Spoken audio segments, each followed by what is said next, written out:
Today, we're diving into a story that really spans all of human history. It's about a crown, a royal authority that was given right at the dawn of time, but it was lost through a single choice, and then passed down this fractured line of kings, only to be reclaimed in the end. It's an epic chronicle of power, rebellion, and ultimately, restoration. So, let's get into it. All right, so to really get our heads around this, we have to start with a huge question. Who was the very first king of the earth? And how in the world was his incredible authority lost? This one question, it really frames our entire journey. The story begins not with some great warrior or conqueror, but with the first man, Adam. He was actually appointed as the earth's first king, and his job was to rule as a kind of steward, under the ultimate sovereignty of the Creator. And right here, this is basically the royal decree. The commission wasn't just to exist, to just hang around. It was to rule. This verse from Genesis, it lays the foundation for this whole concept of humanity's authority, a direct command from God to govern the earth. And this authority, it has a name, the Dominion Mandate. Now, here's the crucial part. This wasn't an absolute kingship. It was conditional. Adam's whole job was to expand the righteous government of God over all creation, basically acting as a regent, not some absolute monarch. Now, here's where it gets really interesting. The Dominion Mandate? It was only one half of a much bigger inheritance called the birthright. The other half was the fruitfulness mandate, the command to be fruitful and multiply, to populate the earth. So think about it. One mandate gives you the king, and the other gives you the citizens for the kingdom. Together, they were the complete package for a thriving world. But of course, this perfect commission was put in serious danger. And now we get to the central crisis of our story, how this immortal kingship was lost. And it wasn't in some great battle, but through a simple yet incredibly profound act of the will.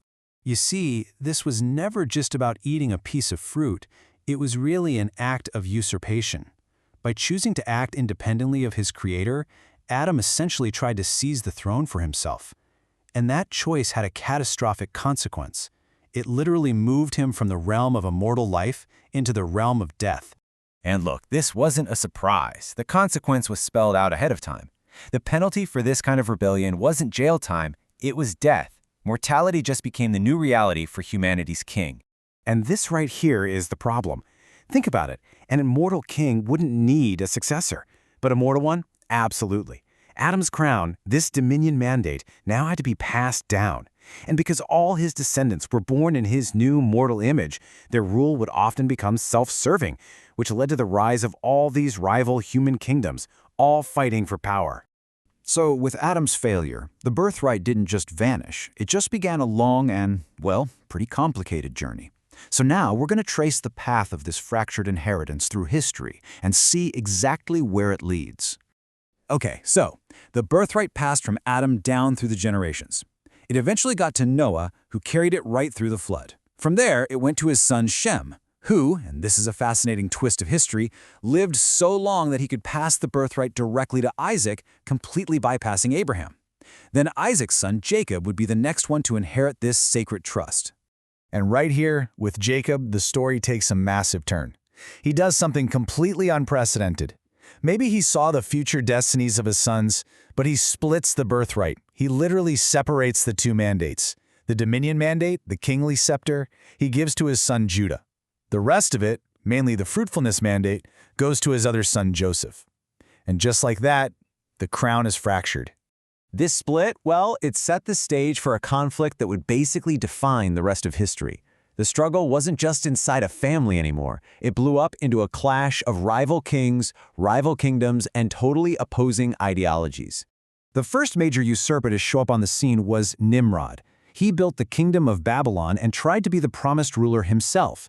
Well, in response, the rightful heir of the birthright at the time, Shem, established his own rival kingdom called Salem, the city of peace, where he ruled as Melchizedek, the king of righteousness. These two kingdoms, they became the archetypes, the models for the entire historical conflict to come. And this same pattern, this idea of a rightful king versus a usurper, it just plays out again and again. 1,000 years later, we see it perfectly mirrored in the story of King David, the legitimate holder of the mandate through Judah's line, and his own son, Absalom, who tried to steal the throne for himself. So after centuries of this fracture and all the usurpation and rivalry, the whole narrative finally pivots toward a resolution.